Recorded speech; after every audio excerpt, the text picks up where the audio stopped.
I am very excited and thrilled to be introducing Luke Dasher and Jason Hughes, two legends in their own right, who both just so happen to work at Ocean Mining now, who are here to talk about some history around mempool policy, which I think will be very enlightening given their history and length of tenure working on Bitcoin on exactly this problem. So thank you, gentlemen. And without further ado, I'll turn it over to you guys.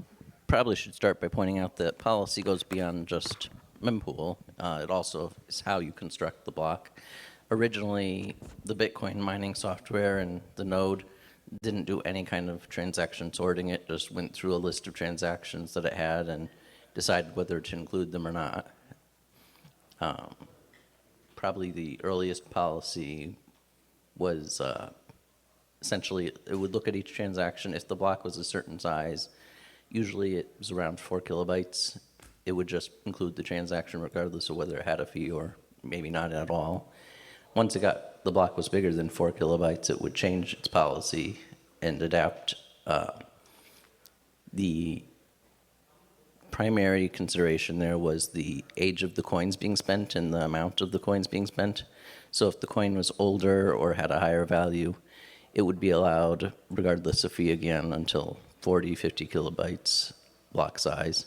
And then after that, it started doing a minimum fee. And at some point, may have been there from the start, I don't recall, but that the fee as the block got bigger would actually increase the minimum fee. So it would have a strong bias for a smaller block.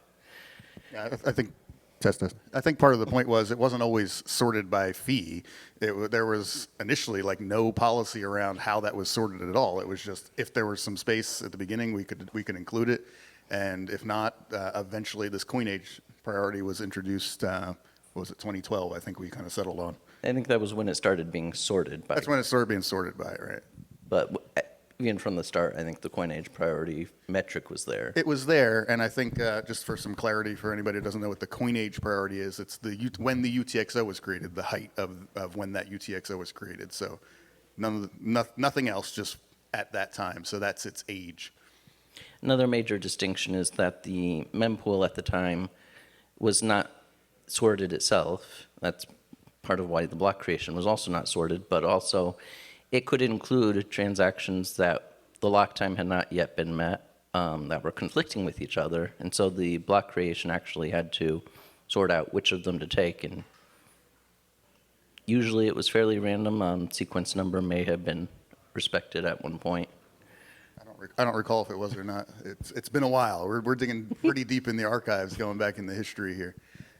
But yeah, the kind of the point being that like the current, like to get to today, there were a lot of intermediate steps, and the mempool policy that ends up going, it very, very closely influences what block your node makes. So, but that's not completely connected, like you were saying with the lock times. Like what's in the mempool isn't exactly what would get into a block. At least that's not how it's always been. Right, you can't include a transaction that's not consensus valid yet, and if there's two conflicting transactions, you'd have to ignore one or the other, even while you're still relaying it around the network.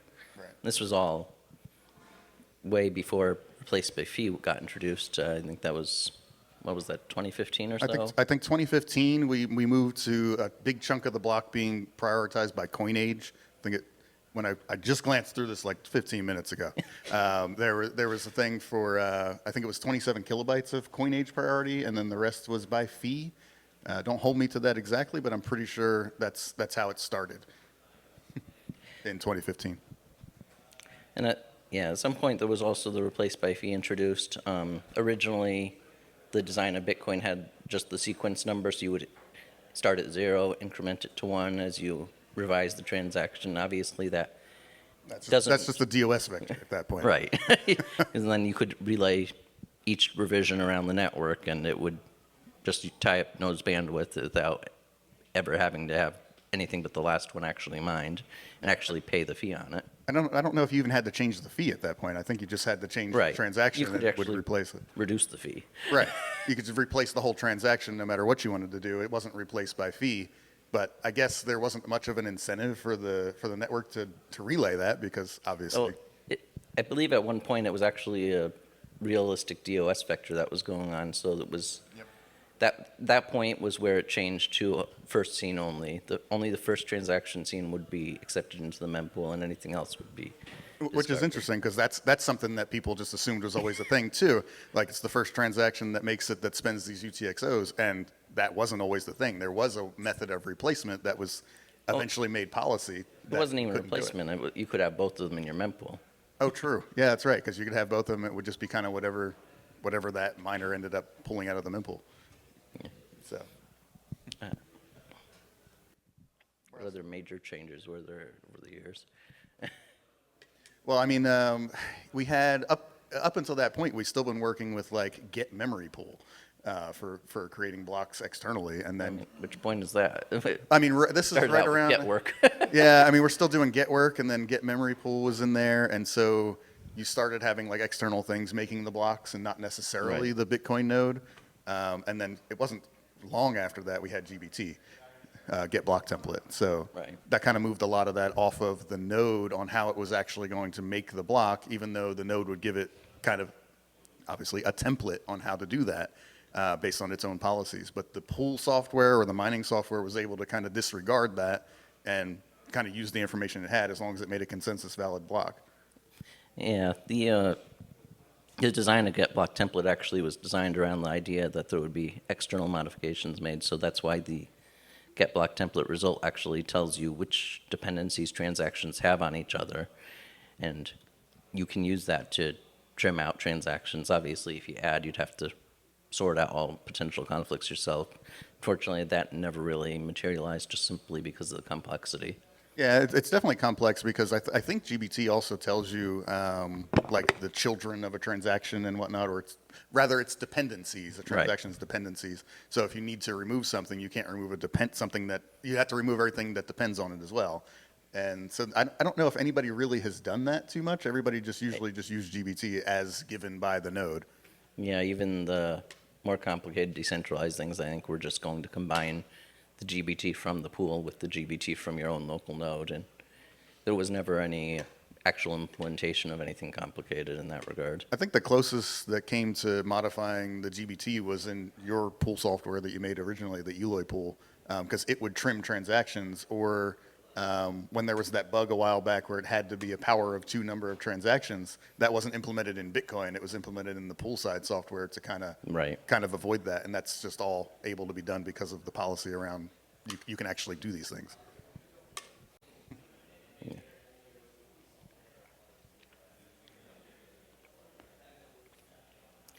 Another thing historically that's been done with policy is the filtering of what's considered a regular standard transaction or not. Originally, it was just the pay to pub key and pay to pub key hash.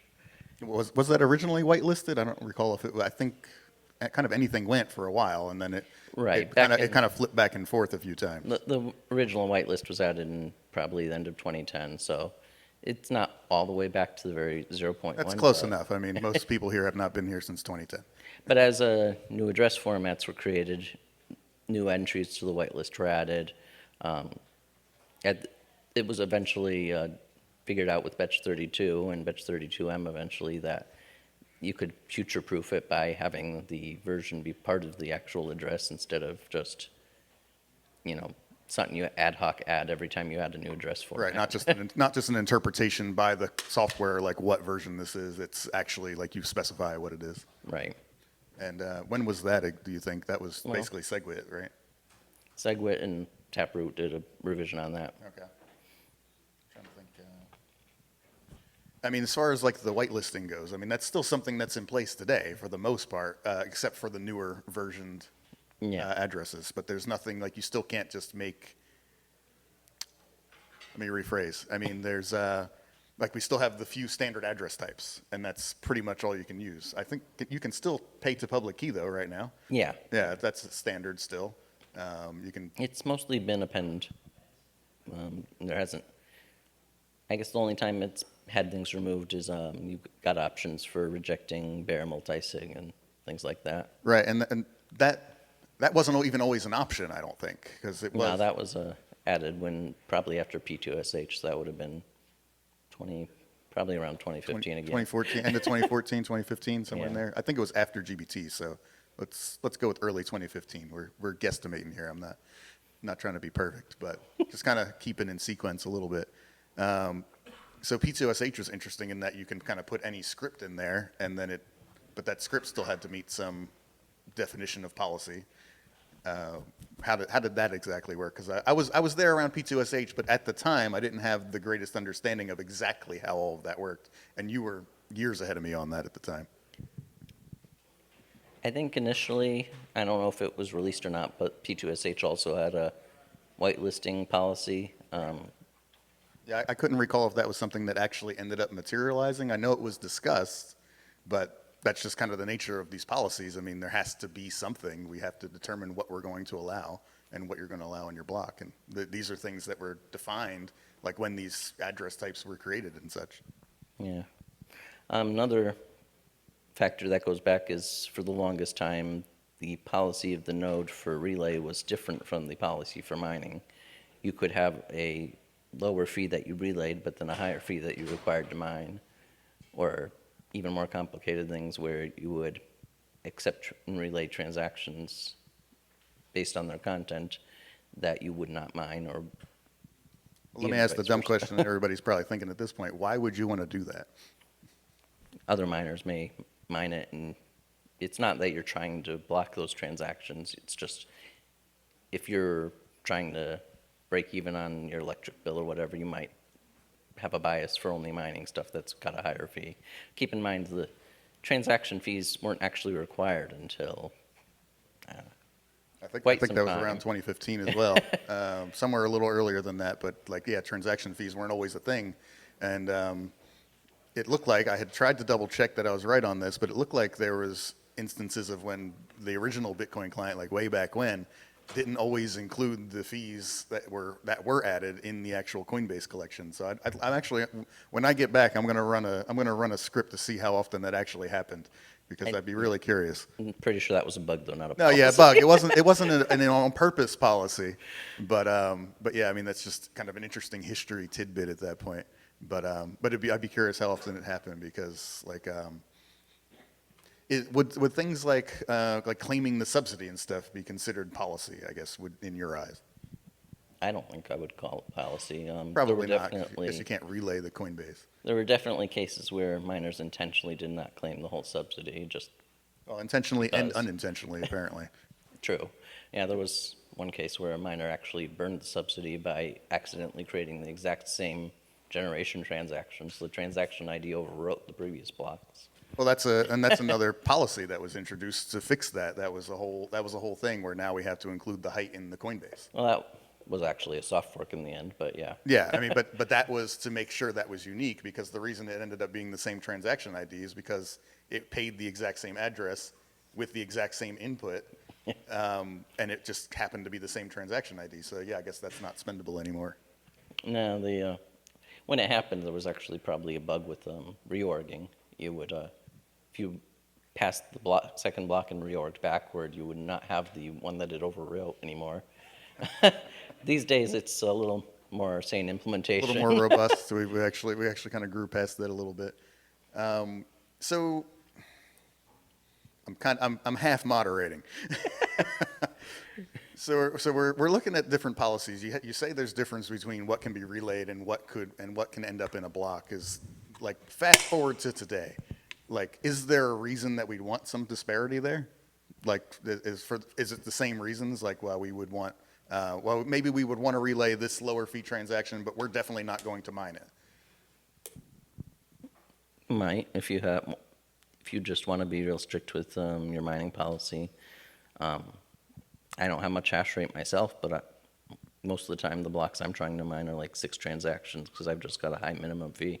Yeah, and that's just how it goes. So because you can set that policy, but is your node relaying those transactions, or is it just? No, the current code base doesn't really allow for that. Gotcha. Do we have any idea when that changed? Actually, I take that back because that is the one exception. You can't, when you set a minimum transaction fee, that can be more strict than the relay policy. So I touched on the only thing that we can accept. Is we're just finding the only edge case now. Got it. So we're up to about 2015. I think we skipped some things before then, because we have like the minimum relay fee was a thing that was introduced. I think it started at like a million sats, like 0.01 Bitcoin. After it was no longer allowing free relay, yeah. Right, and that was introduced like for a few reasons. My understanding was like kind of the dust protection thing as a DOS vector, so that we're not just spamming the network, for lack of a better term. Yeah, as Bitcoin got more mature, more bad actors starting showing up, so we had to be a little stricter about what got relayed around the network. And I think at one point we actually had an attack happen with it was, I don't know if it was a dust attack, but there were really a whole ton of transactions that were really small, and it went on for several days at a minimum, maybe even longer back when we were running the old pool. So I don't know if it ever stopped. It might have just slowed down. I think they ran out of money. That's what it seemed like to me. I mean, obviously we kind of reacted to that, and a couple of the other pools that we were friendly with at the time reacted to it as well, and implemented policies that were, well, there's no point. These aren't real transactions. Yeah. It was obvious this was an attack, and we were able to react a lot more quickly back then too. So. And that reminds me of the whole Satoshi Dice attack. Well, yeah. I mean, there's going to be people that disagree with you that was an attack. Those were valid transactions, sir. So, but yeah, the Satoshi Dice thing was at some point like 95% of the block space that was being consumed.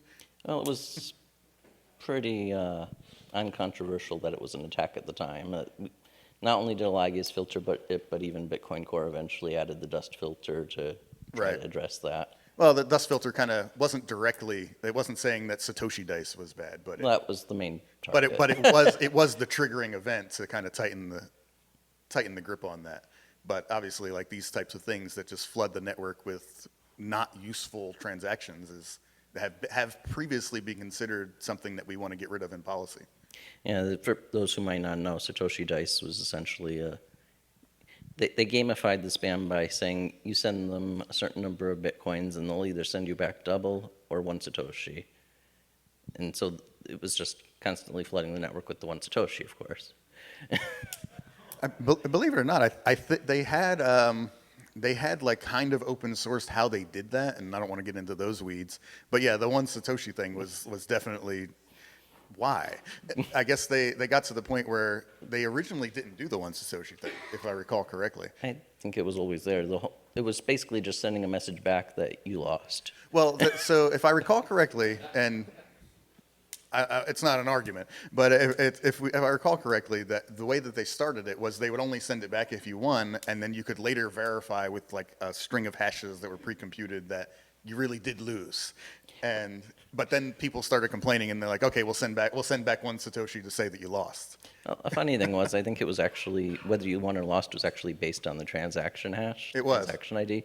So if you knew what you were doing, you could just not send the transactions that were going to lose. Well, there were a lot of people that were using hash power and getting the pool. Like if they lost, they were getting their transaction double spend back out by pools, just so they could cheat Satoshi Dice, which I thought was amazing at the time because it was just an attack, obviously. But yeah, that's just one of the things that like if we had mined a block when we were filtering the Satoshi Dice stuff before the change in dust and core, that could potentially have been double spent because that was the policy.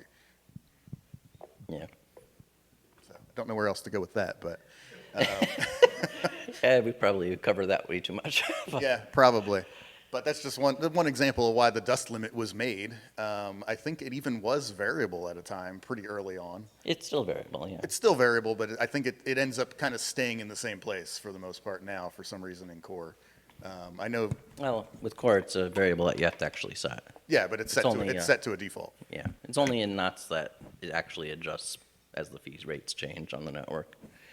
Which would make sense to me. I mean, you would have a limit that kind of prices out things that we would consider dust, and as you're getting to the point where you want to spend, where you're actually moving actual amounts of Bitcoin, it would make sense to make that easier to do.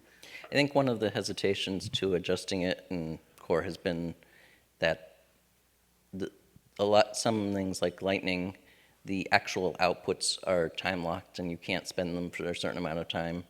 And so because you might want to be able to bump the fee, they've got the ephemeral anchors, which until recently had to have at least the dust level. And so if the dust was dynamic, it would have been harder to predict what they needed there. And I don't recall, and that's all by policy. That entire thing is done by Right. relay and mining policy. The very recent policy basically allows one of the outputs to have zero value as long as the transaction itself has zero fee, and then it has to have a child paying for the entire fee for that transaction, spending that zero value output. And if I recall correctly, that policy doesn't enforce that it is a zero value output. Right. That's the problem with that policy. So yeah, I mean, but this is done in policy. This is not something that needed a fork or anything like that. This is just something that was implemented and could be. It was just adopted by the nodes, and it's something that should happen probably when this reaches some kind of.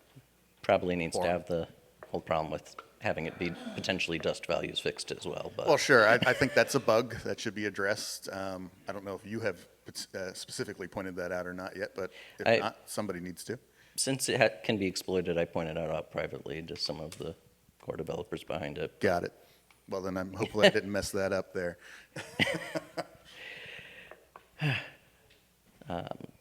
Kind of jumped forward there. We jumped way forward, but we kind of got to jump back and forth to give context. So, where are we at now? We introduction of the dust limit in the first place.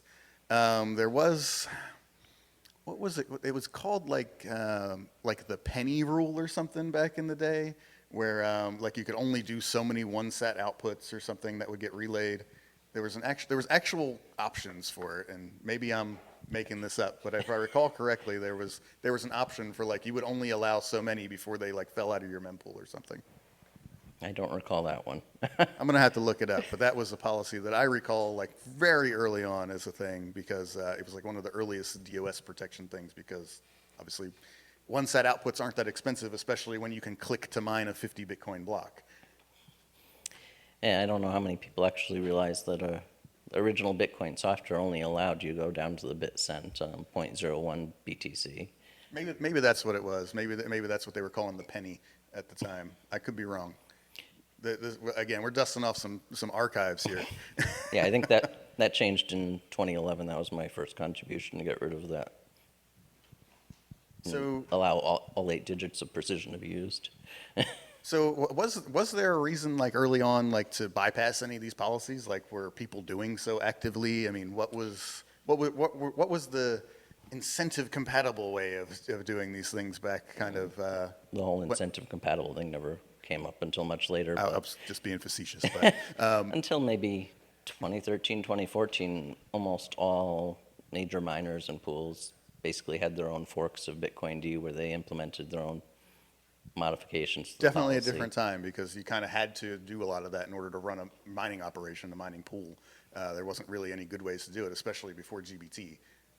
There wasn't like a standardized way of doing these policies. You would have had to have modified the code in Bitcoin to implement any kind of policy like that. Yeah, ironically, it was right around the time that stopped that we had started refactoring the code to make it easier to customize just the policy.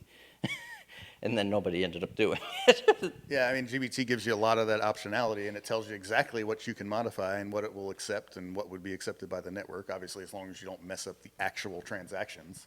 Right, I'm thinking like we split all the policy-specific code into the policy subdirectory of the project. Right. Yep. And now, like, moving forward, I mean, I guess you still use a lot of that stuff. Yeah, at It's this been point, refactored it's 30 times since then. At this point, it's all configuration customizable, everything that goes through those files. I think technically the main one still has a comment at the top. This is intended to be customized. I mean, there's got to be same defaults to a lot of this stuff, and I think that ends up being part of the conversation. So, like when these policies were set up, like one of the policies that still exists that has a default that I know you and Knots and Core don't agree on is like the bare multi-sig one.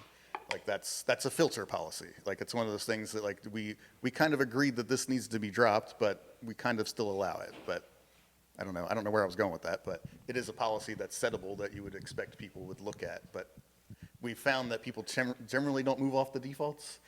Unfortunately, it would be nice to do something to push people to make their own decisions in that regard. to that, and that's why Knots has all this stuff exposed in the GUI for users to see up front, understand what it does. And you would, over time, like the policies can evolve, but we've mostly added policies that are configurable. I don't think too many have been trashed. In Bitcoin Core, they've trashed a lot of them, but Well, yeah, I mean, Bitcoin Core is kind of like taking the choices away, but that's not the debate today. well, even that's the whole idea of having the minimum fee increase as the block got full. That's not implemented anymore. Maybe it should be again. I don't know. It's not implemented anymore. I thought you had a thing that was similar to that kind of either in there now or was coming. I don't remember. No, I don't believe so. All right, well, circle back to that. I guess we should cover the concept of the transaction fee rate and virtual size. That is also a matter of policy. People often confuse it with consensus, which has the weight of the transaction, which the weight of the transactions is relevant only in terms of the block weight limit. You can only have so many weight units in the block, but the virtual size is related usually, but doesn't have to be. It's a policy matter. Well, I mean, that boils down to the fact that SegWit was able to be done as a soft fork and not a hard fork. The actual block size was never changed. No, the block size was changed. Well, I mean, what The old nodes just don't see the whole block anymore. right? So they don't see the whole the SegWit data is segmented from it, and Really? but like, well, it's the way you were able to do it as a soft fork is the bottom line, because like a hard fork would mean that the old nodes have to accept the larger blocks. So this is kind of on the side, and the concept of the virtual size is what kept everything within those limits. Sure. Okay. The virtual size is usually the transaction weight divided by 4, but it's not always. Even in Bitcoin Core, if you have a SIGOP, it will enforce a minimum virtual size on that transaction, Right. even if it's higher than what the equivalent weight would be. Yeah, this was all redefined in policy. Right. Is the point I was trying to make. It wasn't something that like everybody had to change in order for this to work, because like you said, the old nodes don't even see the additional data that was added by SegWit. Right. But they also see much smaller blocks as a result too, because most of the time this is the whole point was to kind of get that over to SegWit. So that's consensus more than policy. Right, but that was kind of the point, that this kind of big change was able to be done with just policy. That was what I was getting at. Which is neat. That's how powerful policy is. And then for a few years now, Bitcoin Knots is actually, if it sees data in the witness field, you can tell it, don't give that the witness discount. Yeah, You can and count that's, it as the full fee rate, and you could even tell it to count it as a higher fee rate. but the fact that you can do that shows that Right. that is block creation policy. That's kind of the nature of this. This is supposed to be kind of the first line of what gets into the blockchain is you're able to decide what kind of block is created. Yeah. And the fact that that kind of thing that everybody kind of thinks is a fundamental thing now, that like the weight limit and the V size, that's all just policy. It just happens to be that the way that the soft fork worked out, it works out that when you have the V size be 1/4 of the weight, that it just happens to work out pretty well, but it doesn't have to be that way. I've actually had miners come to me and ask, is there a way to create the block sorting by the lowest fee first? And there actually isn't a way to do that right now, and there's kind of a fundamental flaw in the concept, because you're never going to have the smallest fees in your mempool in the first place. Even if you intentionally try to redesign your mempool around it, nobody's going to relay you the zero fee transactions. Yeah, well, the zero fee relay thing's the thing. I mean, you can get as low as what you can see on relay. I think we've seen some kind of hit some nodes that are below that, because you have peers that are willing to relay nothing, but they don't make it very far. But that's, again, kind of the power of the policies. Right. And so, I mean, I personally want to make a block that's completely random one of these days. I just want to randomize the transactions and just put it in there and throw off all of the analyzers. When the free transactions went away, actually, the coin age priority sorting remained, the ability to look at how long a transaction has not moved and its value. That feature remained and still remains in Knots, but the it still doesn't get the 0 fee transactions and maybe even the lower fee transactions simply because it's only picking from what's in your actual mempool. Right. I mean, we haven't even mentioned is standard. We kind of did earlier. We've Name. danced around it, but we haven't actually said when did that become a thing? That's been there for a while. It's a really confusing name, I think, because it's Right.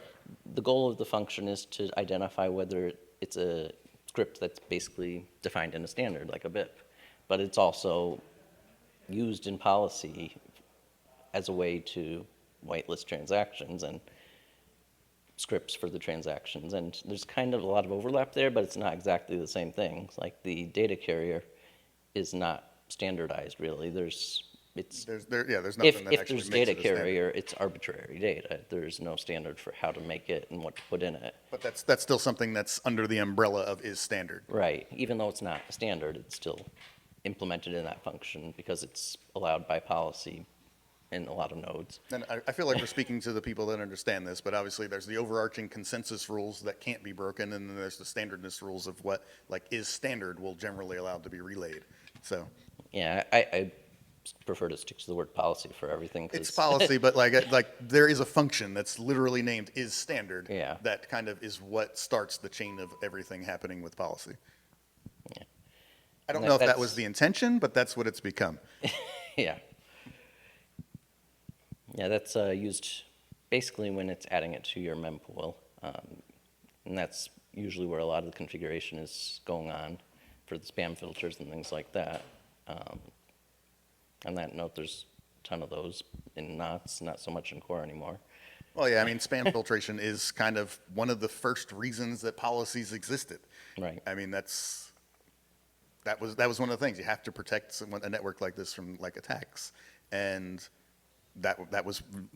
I don't want to say it was the first, but I'm pretty sure it was one of the top 5 first policies that were ever implemented. I mean, that's most of the policies are for that purpose. Right. It's only, I think it started probably after P2SH, the idea of having some policies that would prevent using NOPs and later witness versions so that they could be used in the future for new formats and transactions. Yeah. So I mean, I think right now you can't relay a transaction that has a witness version over 1, if I recall. Is it 1 or 2? I think it's over 2.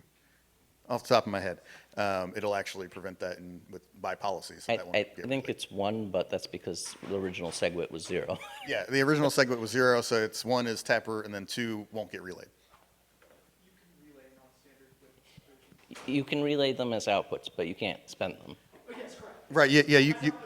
You can create Thanks the for outputs, but you can't spend clarification. them. That would be non-standard to spend them. Yeah, and a 40 byte limit on any unknown witness version. And that limit is policy. Yeah. To be clear. So, yeah, I think that's kind of the main thing. The policy is the reactive and the more malleable aspect of what ends up in blocks, what ends up in mempools, and we're here at the Mempool Bitcoin conference. So, Yeah. The important thing, reason to have it in policy is that, one, it can be adapted faster. You don't need to wait. You don't need to coordinate between all the nodes to upgrade at the same time. And also, as people develop new things and test them on testnet, write up BIPs, you can also add whitelisting entries and allow things that may not have been allowed before, simply Right, out of exactly. abundance of caution. any good examples of that happening? I'm trying to think of one, but I don't know of one off the top of my head. Most of the new address formats, basically. Well, yeah, I They mean, developed when they weren't yet whitelisted and Right, were right, right. rejected by policy, and gradually, first it was allowed by policy, then the wallets adopted it that makes perfect step by sense. step. So yeah, I mean, the policies do a lot. I mean, they are the front line. They're the front door to what gets into blocks, and we definitely need to define what they are and how they function, and give the optionality on what that is, because this is how your node operates. It's kind of the nature of the beast at this point. I think we're down to like 10 minutes. Should we open the floor to if anyone has any questions Yeah, or wants sounds to fine add to me. things that we skipped over? I'm sure we've missed a lot because this is a long topic.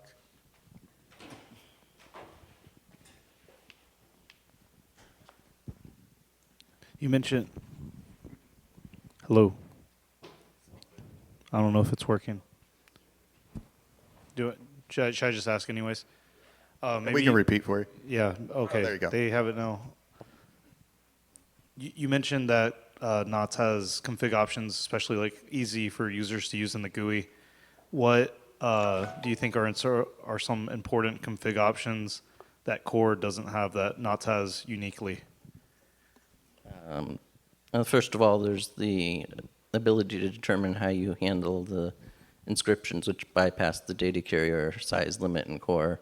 NOTs can either just project them as non-standard data carriers entirely, or you can configure them to not get the benefit of the witness discount, or you can configure them to have it respect the data carrier size limit that you've set on your node. So that's one thing.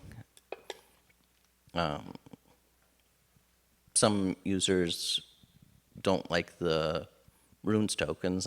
There's an optional filter in NOTs for that. It's off by default, but a lot of users have been turning it on.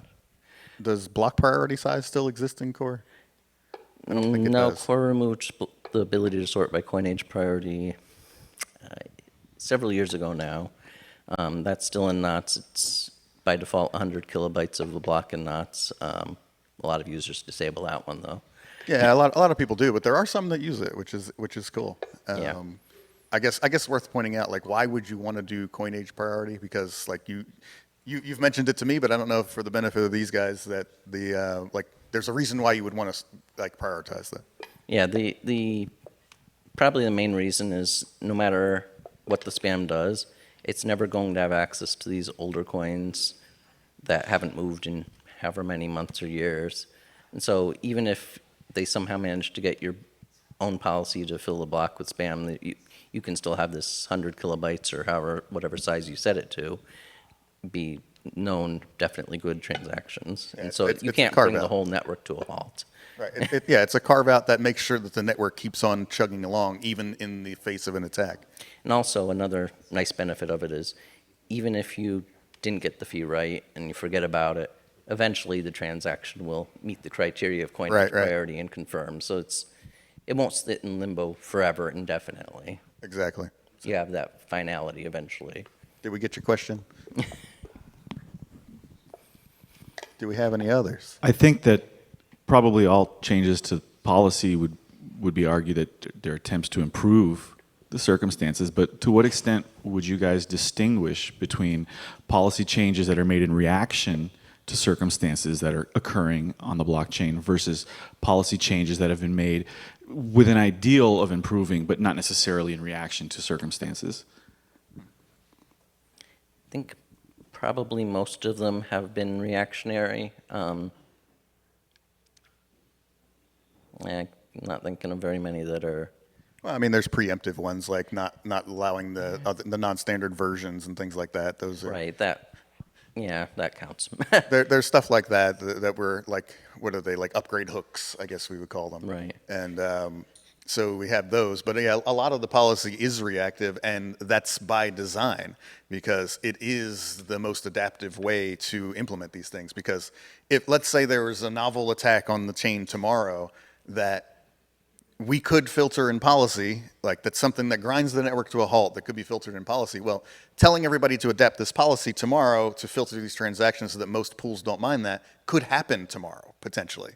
Like that wouldn't take that long, but getting a whole fork happening in a couple days to prevent it indefinitely so that we can actually prevent such an attack forever won't happen overnight. So the policies need to be adaptive and reactive to pull that off. Even thinking of things like the witness discount, that was still a reaction to the at least hypothetical issue.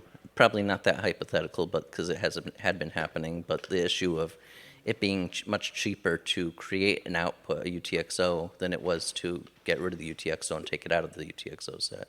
So the reason for that was the creation of the UTXO uses about 25, 26 bytes or so, and when you go to spend it, you have to have the public key and the signature, and that adds up to like 80 bytes. So it's about a 4-to-1 difference, and so that's why the witness discount policy was created. In that case, was to balance that out. Makes sense to me. Did we have any other questions, or should we keep rambling? So it seems like the general trend of core has been to reduce configurability and choice. That's kind of how I take a lot of what you've said.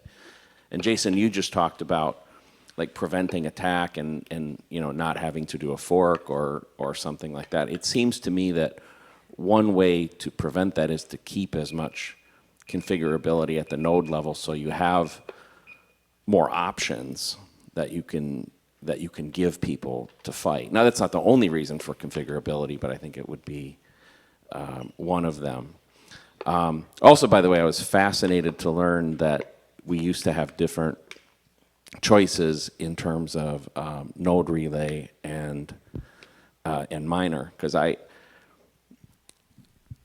could see how I would want to do that. I think that there are some scenarios. I'm not saying it's like some sort of mission critical thing, but I just in terms of Yeah, the gears have been churning on that one since we brought it up as well. So yeah. So anyway, I'll just let you guys comment on that. So I think some of the configurable policies in knots could, like some theoretical attacks, like you could actually filter in policy, like right now, if they were to occur, and we wouldn't be able to do that with core. My understanding is that a lot of the policies still tend to exist, things that were configuration options were removed, but they were just baked in at whatever the default was. Would that be a kind of, not all of them, but some? I'm not sure. I'm not sure either, but that seems to be my understanding of at least a few of them. If this idea of removing and unlimiting opportune may be the first case where the policy is removed and actually Oh, and then baked changed in? and All right, maybe baked I'm in wrong a on certain that. way, yeah. So, well, that'll be interesting if that happens. But yeah, I mean, that's the thing. Like the whole concept behind like thwarting an attack, because we don't know what all the attacks are. We have no idea. I mean, the attacks that are yet to come like haven't even been thought of yet, and whether they can happen or not. Yes, it'll probably need some kind of fork to like fully prevent some of these things.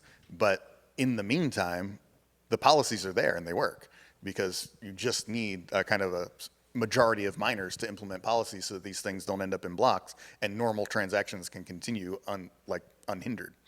Actually, the whole Citria Watchtower challenge spam that was brought up recently, that's something that knots can filter today already. Right, and that's an attack that hasn't even happened. So yeah, I guess Yeah. it's an interesting point, because you're going to obviously get differing opinions on what is an attack and what is not.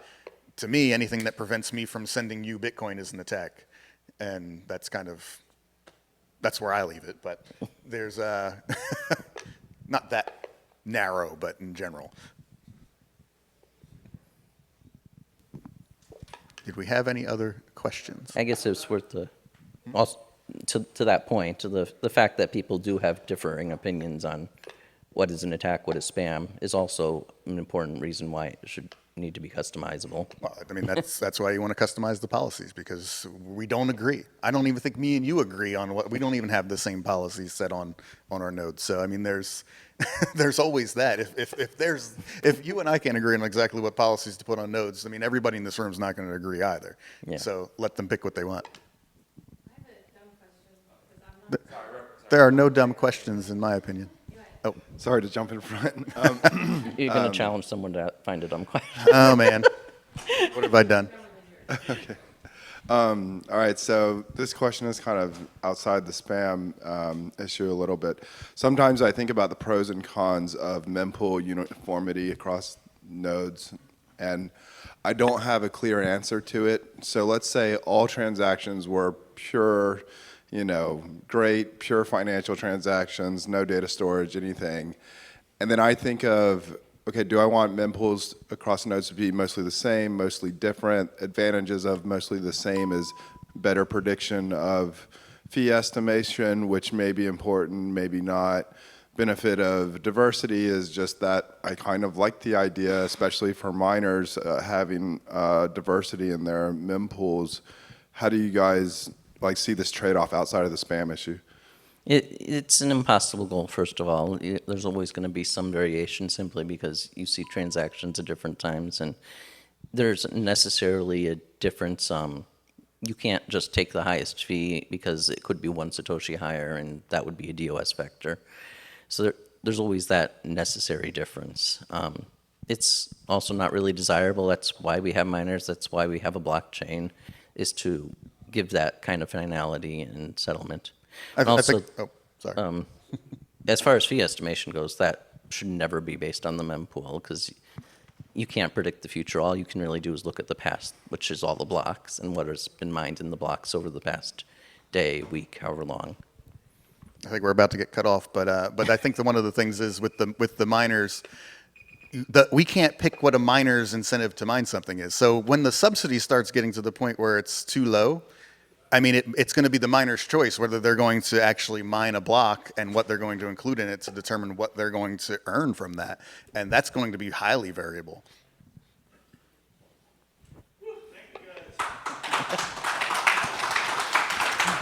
Thank you, everyone.